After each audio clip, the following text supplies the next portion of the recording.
ఉన్నవి లేనివి ఏం కల్పించిందో, దానివల్ల సత్యాదేవి ఏమనుకుంటున్నదో, ఇది ఆయన బాధ. కృష్ణ భగవానుడు సత్యభామాదేవి అంతఃపురానికి చేరుకున్నాడు. సారథిని ద్వారం దగ్గరే ఉండమని ఆదేశించి, కృష్ణ పరమాత్మ యొక్క సారథి పేరు దారుకుడు. ఆయన రథానికి 4 దివ్యాశ్వాలు పూంచి ఉంటాయి. శైబ్యము, సుగ్రీవము, మేఘపుష్కము, వలాహకము ఈ గుర్రాల పేర్లు. ఇవన్నీ దేవజాతి గుర్రాలు. అతడు కూడా దేవలోక నుంచి వచ్చిన వాడే. గుర్రాలు రథంతో పాటు వచ్చాడు జరాసంధుడితో యుద్ధం జరిగే సమయంలో.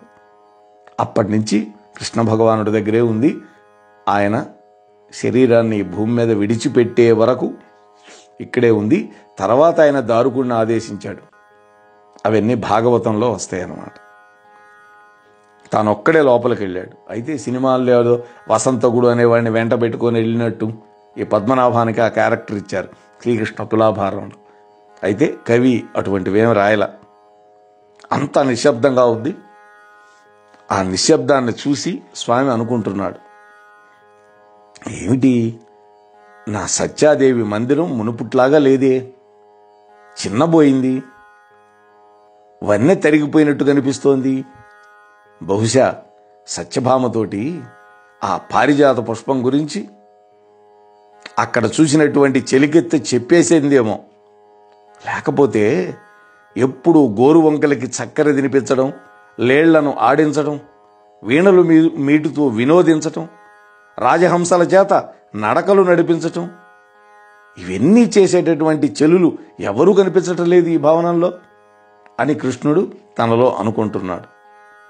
ఈ విధంగా స్వామివారు అనుమానంతో సత్యాదేవి మందిరంలో ఆమె కనపడకపోయేసరికి వెంటనే కోపగృహానికి వెళ్ళాడు. అర్థమైపోయింది ఆయనకి.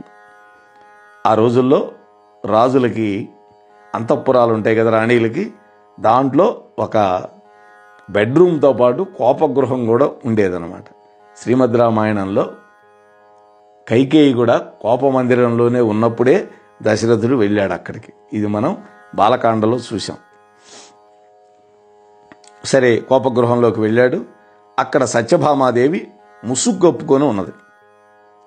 వెంటనే స్వామి ఒక ఉపాయం ఆలోచించి మాయ చేస్తూ కృష్ణ పరమాత్మ ఆమెను అనునయిద్దాం అనుకున్నాడు. చాలా ఘటన సమర్థుడు కదా ఆయన. 16,008 మంది భార్యలని సముదాయిస్తూ వాళ్ళతో సంసారం చేస్తున్నటువంటి వాడు. అస్కలిత బ్రహ్మచారి అని పేరు కృష్ణ పరమాత్మకి. ఇది స్వామి యొక్క వైభవం. మనసులో అనుకున్నాడు, ఏదో విధంగా ఈ సత్యభామని వశం చేసుకోవాలి అనుకున్నాడు. అందుకు ముందుగా ఆమె చెల్లుల్ని తన వైపు తిప్పుకోవాలనుకున్నాడు. అందుకని కొందరిని పిలిచి వాళ్ళతో మంత్రాలు చేసి కొంతమందిని చూపులతో బెదిరించాడు, మరికొంతమందిని సైగలతో వారించాడు. మొత్తానికి అక్కడ ఉన్నటువంటి సత్యాదేవి యొక్క సేవికల్ని, చెలికత్తెలని స్వాధీనంలోకి తెచ్చుకున్నాడు. మొదటి మెట్టి ఇది. మిట్ట మధ్యాహ్నపు మండుటెండలో విలవిలలాడిపోయే లేత తీగలాగా ఉన్నది సత్యభామ మంచం మీద. స్వామివారు చూసి ఆశ్చర్యపోయాడు. అనుకుంటున్నాడు, ఈ లతాంగి చందము ఒక ఇంతుక చూచెచనంతు ధూర్త గోపాలుడు తలవృంతమొక భామిని సత్య పిరుంద నుండి మందాలసలీలమై విసరనాదుట గైకొని వీచే తద్వపు కీలిత పంచసాయక సిఖిన్ దరికొల్పుచునున్న కైవడిన్. ఆహా, కృష్ణుడు అసలే మాయగాడు. మాయదారి కృష్ణుడు అంటుంటాం, కానీ వాస్తవానికి మాయదారి కృష్ణుడు కాదు, రాముడే మాయదారి వాడు. అంటే మానవుడిగా వస్తే తప్ప రావణ కుంభకర్ణులను చంపడానికి కుదరదు కాబట్టి ఆయన మాయామానుష వేషంలో వచ్చాడు. కానీ శ్రీకృష్ణ పరమాత్మ లీలామానుష విగ్రహుడు అంటారు. ఈయన్ని లీలలు చేశాడు స్వామి. బాల్యం నుంచి పుట్టిన 5వ రోజే లీల చేశాడు, పూతనా సంహారం. అందుకని ఈ కృష్ణుడు మాయగాడు. అలా పడుకోనున్నటువంటి సత్యభామ సంగతి చూద్దాం అనుకున్నాడు. ఒక చెలికత్తె సత్యభామకు విసురుతూ ఉంది. వెళ్ళాడు, ఆ విసరకర్ర తన చేతిలోకి తీసుకున్నాడు. తానే విసరడం మొదలుపెట్టాడు. అది సత్యభామ శరీరంలో ఉన్నటువంటి మన్మథాగ్నిని ఇంకా జ్వలింపజేస్తుందా అన్నట్లుగా ఉన్నది అని ఇక్కడ ఒక ఉత్ప్రేక్ష అలంకారం వేశాడు. అంతటా పారిజాత కుసుమాగత నూతన దివ్య వాసనల్ విత్తలు సేయ తావి ఇది విస్మయమంచు ముసుంగుంద్రోచి అక్కాంత గృహంబునల్ గడలు గన్గొని సంభృత తాళ వృంతినింకాంతుని జూచి బాష్పకణికా తరళీకృత లోచనంతయై. ఆహా, ఇది కదా పద్యం. ఇక్కడ ఒక విశేషం చెప్పాడు. ఇంతకుముందు స్వామి నారద మహర్షి ఇచ్చినటువంటి పారిజాత పుష్పాన్ని తన చేతిలో కాసేపు పట్టుకున్నాడు. ఆ తర్వాత కదా రుక్మిణీదేవికి ఇచ్చింది. అంటే కృష్ణ పరమాత్మ పారిజాత పుష్పాన్ని చేతిలో పట్టుకోవటం వల్ల ఆ పరిమళాలు అంటుకున్నాయి. మనం కూడా సెంటు పూసిన శుభలేఖ పట్టుకున్నాం అనుకోండి, కాసేపు ఆ సెంటు వాసన మన చేతికి వస్తుంది. లేదు మసాలా వేసిన అన్నం తిన్నాం అనుకోండి, బిర్యానీ లాంటిది, కడుక్కున్నా కూడా చేతికి ఆ వాసన పోదు. అలాగే ఇక్కడ ఆ పుష్పం దేవపుష్పం కాబట్టి దానికి పరిమళం చేతికి కూడా అంటుకుంది పరమాత్మకి. కృష్ణ పరమాత్మతో పాటు ఆ పరిమళం సత్యభామ మందిరంలోకి వచ్చినాయి. అంటే ఆ కోపగృహంలోకి వచ్చినాయి పరమాత్మతో పాటుగా. ఒక్కసారి గృహం అంతా సువాసనలు వీస్తూ ఉన్నాయి. అప్పుడు సత్యభామ ముసుగు కొద్దిగా తొలగించి చుట్టూ కలయి చూసింది. ఏమిట్రా ఈ అద్భుతమైనటువంటి సువాసన అని. ఆమెకి తెలియదు కదా ఆ పుష్పం ఇంత మధురమైనటువంటి సువాసన అక్కడి నుంచి ఇక్కడ దాకా వస్తుందని. చూడండి, అందుకని కలయి చూసింది. ఎవరు కనపడలా. కానీ తన వెనక ఉన్నాడు కృష్ణుడు.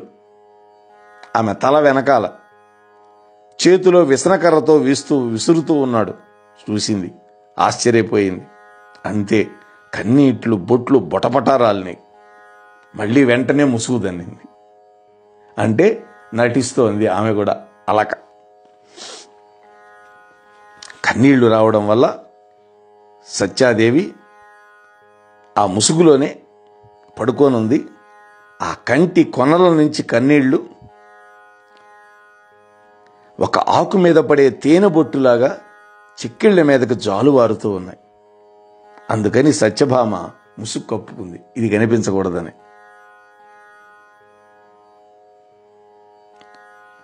సత్యభామ మనస్సులో మన్మధుడు అనేటువంటి అగ్ని ఉంది. 112వ పద్యం చూడండి. ఓర్పొక ఇంతలేని వికచోత్పలలోచన చిత్త వీధి చల్లార్పగా నీల నీరద శుభంగుండు వేచను దెంచెనంచు కందర్ప హుతాశను వెలికిన్ దాల్చు సకుడుండుని బోలే వేడిని టూర్పు దళంబుగా నిగిడే ఉన్నమి తావరాణాంశుకాంతమై. నిగిడెన్ ఉన్నమి తావరణాంశుకాంతమై అన్నాడు. ఆహా, సత్యభామాదేవి మనస్సులో మన్మధుడు అనేటువంటి అగ్ని ఉన్నది. అంటే భర్త ఇంకా రాలేదే అని ఎదురు చూసింది కదా. అందువల్ల ఆమె మనస్సులో మన్మథాగ్ని ఉన్నది. దానిని చల్లార్చడానికి వచ్చినటువంటి శ్రీకృష్ణుడు ఎలా ఉన్నట్ట? నల్లటి మేఘంలాగా ఉన్నాడు. ఆయన నీలమేఘశ్యాముడు కదా. అందువల్ల మన్మధుడు అనేటువంటి అగ్ని ఆమెలో ఉండటం వల్ల ఆయన నీరదంలాగా వచ్చాడు, నీలమేఘంలాగా. ఇది చూసినటువంటి వాయుదేవుడికి, అగ్నిదేవుడికి మిత్రుడు కదా వాయువు, విజృంభించాట. అంటే సత్యభామ యొక్క వేడి నిట్టూర్పుల రూపంలో ఆ వాయుదేవుడు బయటకు వస్తున్నాడు. ఆ వాయువు ఎంత తీవ్రంగా ఉన్నది అంటే సత్యభామ వేసుకున్నటువంటి ముసుగుని పైకి ఎగరగొట్టేలాగా చేస్తోంది అంటున్నాడు. ఏమి అలంకారాలు వాడతారో చూడండి కవులు. అప్పుడు సత్యభామకి బాగా చెమట పట్టింది. ఆ చెమట వల్ల ఆమె స్తనముల మీద రాసుకున్నటువంటి కుంకుమం కరిగిపోయింది. ఈ స్తనాల మీద కూడా కుంకుమ బొట్లు పెట్టుకునేవాళ్ళు, ఇప్పటికీ కొంతమంది ధరిస్తారు. ఆ కుంకుమ కరిగిపోయింది. అలా ఎర్రచందనం కలిసినటువంటి ఆ చెమట ఆమె యొక్క పైట చివరల నుండి జారుతూ ఉంటే సత్యభామ యొక్క క్రోధ రసాన్ని వడబోస్తున్నట్లుగా ఉన్నది అంటున్నాడు కవి. ఆహా, ఇది కూడా రూపకోత్థాపిత ఉత్ప్రేక్ష అలంకారం అంటారు. మహానుభావుడు డాక్టర్ అద్దంకి శ్రీనివాస్ గారు అందించారు ఈ వ్యాఖ్య. వారికి మరొక్కసారి కృతజ్ఞతలు. ఎందుకంటే నేనేదో బిఏ చదువుకున్నానే కానీ లెక్కలు ఇంగ్లీష్ చెప్పుకునే మాస్టర్ని. నాకేమీ పాండితీ ప్రకర్ష ఏమీ లేదు. కాకపోతే మా తండ్రి గారి నుంచి సంక్రమించినటువంటి జ్ఞానాన్ని గురువుల యొక్క అనుగ్రహంతో నేను కొంత అధ్యయనం చేసి, అంటే గురుదేవుల మహత్యమే, నేనేదో అధ్యయనం చేశానంటే నాకేదో గొప్ప శక్తి ఉందనుకోకండి, అది ఏమీ లేదు నా దగ్గర. నేను కేవలం కృష్ణ పరమాత్మ చేతిలో ఒక పరికరాన్ని మాత్రమే. ఆయన నన్ను ఒక పనిముట్టుగా చేసుకొని నా కథలు చెప్పరా అని నన్ను ఆదేశించాడు కాబట్టి చేస్తున్నా, అంతే. ఇందులో ఏదైనా మీ మనస్సుకు బాగా హత్తుకునేది ఉంటే అదంతా పరమాత్మకే చెందుతుంది. మీ మనస్సును రంజీల చెయ్యలేకపోతే అది నా పొరపాటే, నన్ను క్షమించండి అని మరొక్కసారి నేను వినమ్రంగా మనవి చేసుకుంటూ మళ్ళీ మనం కథలోకి వెళదాం.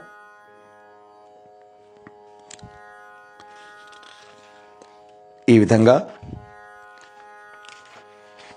జరుగుతూ ఉన్నది. అప్పుడు సత్యభామ భర్త మీద వచ్చినటువంటి విపరీతమైనటువంటి కోపం ఆమె మనస్సులో ఉంది. అభిమానవతి కదా, పట్టు విడిచిపెట్టట్లా, మనస్సులో దుఃఖం కట్టలు తెంచుకుంటోంది. అయినా అలాగే ముసుగు కప్పుకోనుంది. అప్పుడు శ్రీకృష్ణుడు ఆమెతోటి ప్రేమతో అంటున్నాడు. కృష్ణుడు సత్యభామాదేవిని అనునయించే ఘట్టాన్ని మనం ఇప్పుడు చెప్పుకోబోతున్నాం. ఇక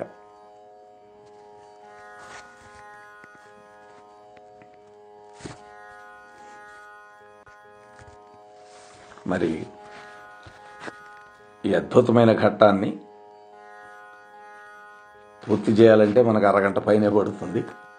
కానీ మనం అనుకున్నటువంటి సమయం కుడియడంగా 30 నిమిషాలు అవుతోంది. కాబట్టి రేపటి రోజు కృష్ణ పరమాత్మ సత్యాదేవిని ఏ విధంగా తన యొక్క చాకచక్యాన్ని ఉపయోగించి అనునయించాడు అనేటువంటి విషయాన్ని కృష్ణ పరమాత్మ యొక్క దివ్యానుగ్రహంతో చెప్పుకునే ప్రయత్నం చేద్దాం.